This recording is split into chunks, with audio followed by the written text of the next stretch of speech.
زہد کی علامتیں کیا کیا ہیں؟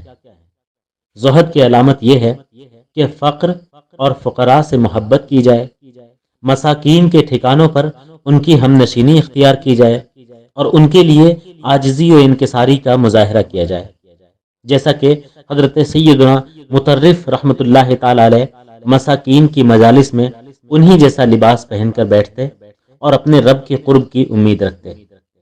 حضرت سیدنا محمد بن یوسف اصفہانی قدس سرہ النورانی ایک زاہد عالم تھے۔ بعض لوگ انہیں حضرت سیدنا سفیان ثوری علیہ رحمۃ اللہ القوی پر فضیلت دیتے ہیں۔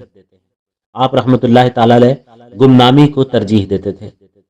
علماء کرام رحمہم اللہ السلام کے سوا انہیں کوئی نہ جانتا تھا۔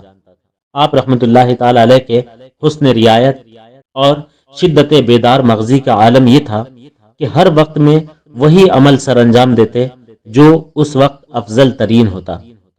چنانچہ ایک بار حضرت سیدنا عبداللہ بن مبارک علیہ رحمۃ اللہ الرازق نے آپ رحمۃ اللہ تعالی علیہ کو مسیسہ، ملک شام کی سرحد پر واقع ایک مشہور شہر ہے یا دمشق کی ایک نواحی بستی کا نام ہے میں تلاش کیا اور ان کے متعلق کسی جاننے والے سے پوچھا تو اس نے بتایا کہ وہ اس وقت شہر کی سب سے افضل جگہ کے علاوہ کہیں نہ ہوں گے، لہذا معلوم ہوا کہ وہ اس وقت شہر کی جامع مسجد میں ہوں گے۔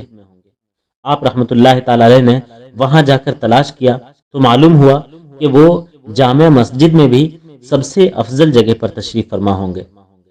انہوں نے مزید تلاش کیا تو کیا دیکھا کہ وہ فقراء کے پاس سر جھکائے بیٹھے ہیں اور انہوں نے خود کو مساکین میں چھپا رکھا ہے۔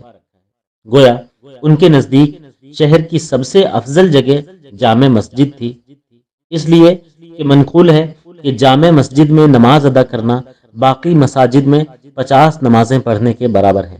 نیز جامع مسجد میں فقراء کی جگہ چونکہ سب سے افضل جگہ تھی اور افضل حالت گمنامی تھی، اس لیے انہوں نے جامع مسجد میں فقراء کے درمیان خود کو چھپا لیا تاکہ اعمال کے تمام فضائل کو جمع کر لیں۔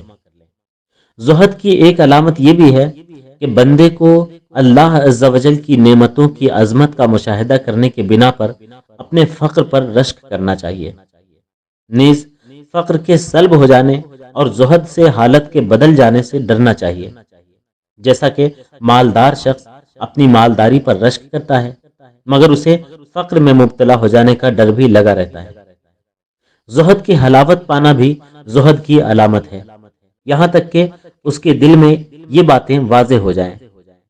اسے کثرت سے زیادہ قلت محبوب ہو، عزت سے زیادہ ذلت پسند ہو، تنہائی کو اجتماع پر ترجیح دے، گمنامی شہرت سے زیادہ پسند کرے۔ یہ علامات بندے کے زہد میں اخلاص پر دلالت کرتی ہیں۔ حضرت سیدنا عیسیٰ علیہ السلام سے اور ہمارے آقا مکی مدنی مصطفیٰ صلی اللہ تعالی علیہ وآلہ وسلم سے مروی ہے کہ 4 چیزیں خود پسندی کے ساتھ آتی ہیں۔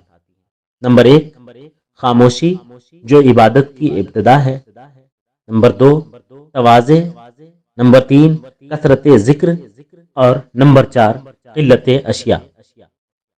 حضرت سیدنا سفیان ثوری علیہ رحمۃ اللہ القوی فرماتے ہیں کہ بندہ عالم اس وقت شمار ہوتا ہے جب وہ ابتلاء و آزمائش کو نعمت اور فراخی و کشادگی کو سزا سمجھنے لگے۔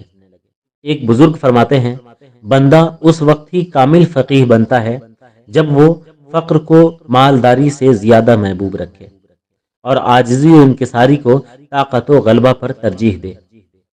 ایک روایت میں ہے کہ بندہ اس وقت ہی ایمان کی حقیقت تک پہنچتا ہے جب وہ معروف ہونے سے زیادہ غیر معروف ہونا اور اشیاء کی کثرت سے زیادہ ان کا کم ہونا پسند کرے۔ سلف صالحین رحمہم اللہ المبین فرمایا کرتے تھے کہ اللہ عز و جل کا ہم پر یہ نعمت فرمانا کہ ہم سے دنیا کو دور فرما دیا اس نعمت سے عظیم ہے جو اس نے ہمیں دنیا عطا فرما کر کی ہے۔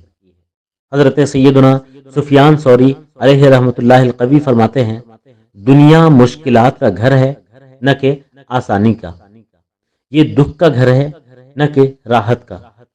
جس نے اسے پہچان لیا وہ کبھی فراخی پر خوش ہوا نہ تنگی و محرومی پر غم زدہ ہوا۔ حضرت سیدنا سہل بن عبداللہ تستری علیہ رحمۃ اللہ القوی فرماتے ہیں، کسی کی عبادت درست ہو سکتی ہے، نہ کسی کا عمل خالص ہو سکتا ہے جب تک کہ وہ 4 چیزوں سے بھاگے نہ ان سے ڈرے۔